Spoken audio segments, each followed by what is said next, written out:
जी के समान पवित्र ये मेरी माताएं, ये मेरी बहनें, ये मेरी माताएं जिन्होंने छत्रपति शिवाजी को जन्म दिया था, ये मेरी माताएं जिन्होंने वीर महाराणा प्रताप को जन्म दिया था, ये मेरी माताएं जिन्होंने सरदार भगत सिंह को जन्म दिया था, और ये मेरी माताएं जिन्होंने नरेंद्र मोदी को जन्म दिया था। मैं इनके चरणों में भी प्रणाम करता हूं, नमन करता हूं। आइए एक बार हम सब यहाँ भारत वाले बैठे हुए, कोई पाकिस्तान से आया हुआ नहीं बैठा हुआ है, जिनके बाजुओं में छत्रपति शिवाजी महाराणा प्रताप का लहू है, अपने हाथ उठा के, दोनों हाथ उठा के एक बार कहेंगे भारत माता की, भारत माता की, वंदे मातरम, वंदे मातरम, इंकलाब जिंदाबाद, इंकलाब जिंदाबाद, गौ माता की, गौ माता की। आइए इसी प्रकार आप शांति का दान दीजिएगा। एक भजन में कोशिश करूंगा आप लोगों को सुना। दूधा खेड़ी के प्रांगण में बैठे हुए हैं, आप पाप कमाने आए हैं या पुण्य कमाने?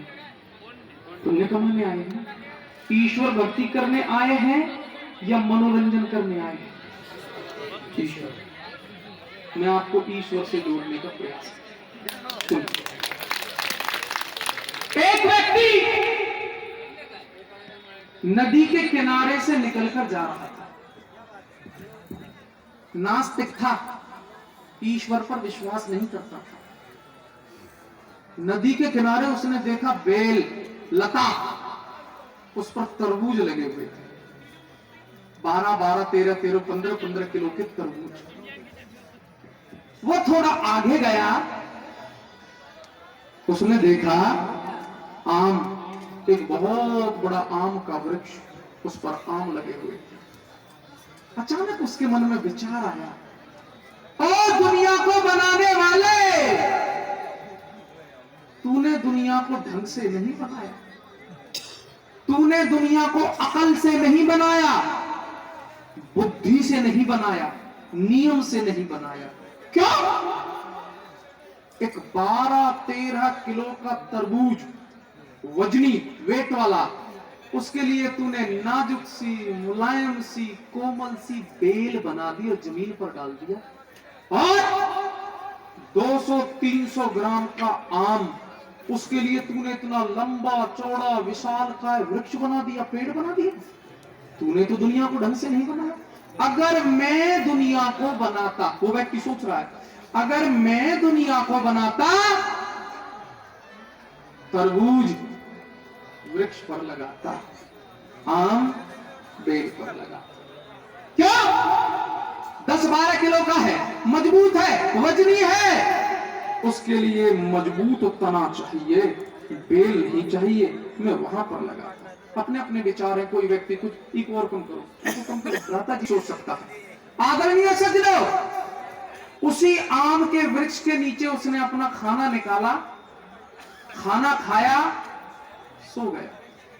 हवा चली, तेज हवा चली, तेज हवा ने वृक्ष को हिला दिया, आम लगे हुए थे, और उसी वृक्ष के नीचे वो सोया हुआ था। एक 200 ग्राम का आम टूटा और टूटकर उसकी नाक पर आकर गिर गया। उठा, देखा क्या हुआ, आम पड़ा हुआ है, नाक से रक्त निकल रहा है, खून निकल रहा है, तिलमिला उठा, दर्द होने लगा। उसने कहा आम है, उठाकर देखा 200 ग्राम का है। सोचने लगा, अगर मैं दुनिया को बनाता तो यहाँ 12 किलो का तरबूज लगाता। पानी बजा दीजिए जहां समझ में आता है, मेरे लिए नहीं, परमात्मा के लिए, दूधा खेड़ी मैया के लिए। अगर मैं बनाता दुनिया को तो यहाँ 12 किलो का तरबूज लगाता। जब एक 200 ग्राम के आम ने मेरी यह हालत कर दी, 12 किलो का तरबूज गिरने से शायद मेरी मृत्यु हो जाती, और मृत्यु ना होती तो मेरा चेहरा बिगड़ जाता, टूट जाता, फ्रैक्चर हो जाता। ये बात मैंने आपको क्यों बताई? आप ईश्वर से जुड़िए। परम पिता परमात्मा, ईश्वर, भगवान, उसे राम कह लीजिए, कृष्ण कह लीजिए, कुछ भी कह लीजिए, वो जो काम करता है वो बिल्कुल फिट करता है। उसके किसी कार्य में कहीं कोई कमी नहीं है। उसके कार्य में कोई कमी नहीं निकाल सकता। आप यहाँ जूदा खेड़ी मैया के मंदिर में आए हैं, ईश्वर से प्रार्थना कीजिए, जिस मनसा को, जिस कामना को आप लेकर आए वो जरूर यहाँ पर पूरी होगी।